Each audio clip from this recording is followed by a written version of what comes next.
While the folks are formulating their questions, I want to talk about why is everyone ganging up on Bill Cosby?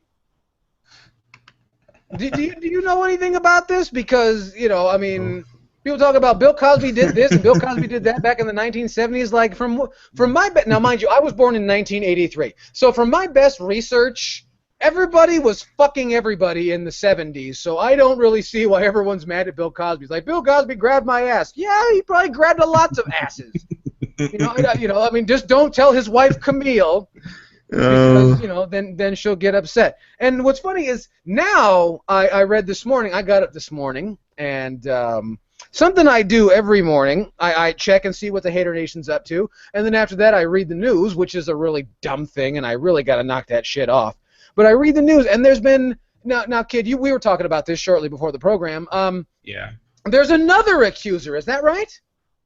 Yeah, that's correct. Another person has, I guess, come forward and made some allegations against Mr. Cosby, and I guess the main thing I've learned from all this is that sexual assault is never funny unless it was Bill Cosby.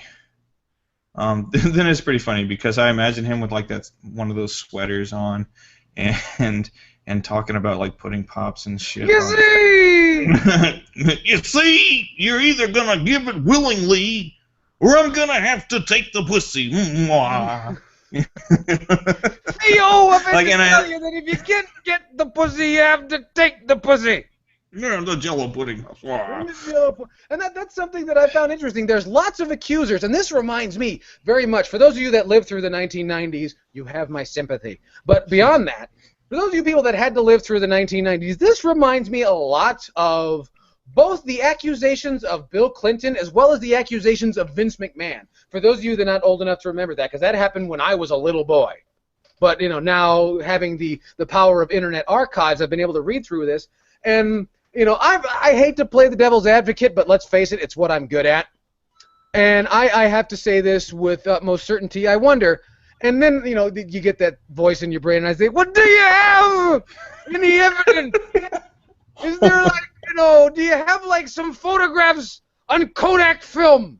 Or possibly wrappers for the Jello pudding pop? It seems like these women are just, well, Bill Cosby did this to me. It's like, yeah, he was a young comedian in the 70s on cocaine. I'm sure it happened to lots of people. Fucking ask anybody who was in the same room with George Carlin around the same period. I'm sure it happened. Why it's coming out 40 fucking years later, I have no idea. Oh, I was afraid. Well, you're not afraid now, and we live in an era where everybody can get into your fucking business just by looking at your Facebook page. Why is it any different now than it was back then? Kid, do you have any observations?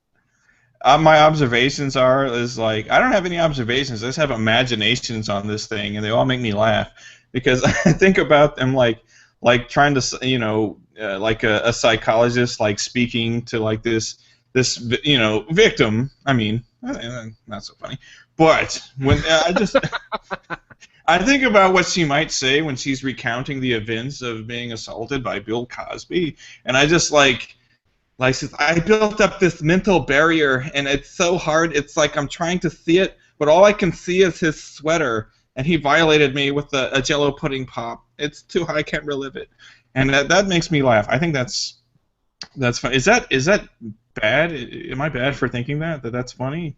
No, because I personally feel that anytime you laugh, it's a good thing, even if it's at someone else's expense.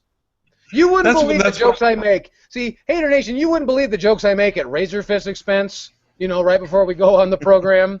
So, no, I don't find anything wrong with that. I find that you are a person with a funny bone that needs to be tickled, and that's perfectly healthy. There's nothing wrong with that whatsoever. It's akin to being assaulted by a clown, but he's in character. That's what I think. Like clowns, don't you think we're fucking funny? Yeah, well, Cosby is one of those people where it's impossible to separate him from his character. You're not really sure that there's even really a separation there. Oh, between Bill Cosby and Cliff Huxtable?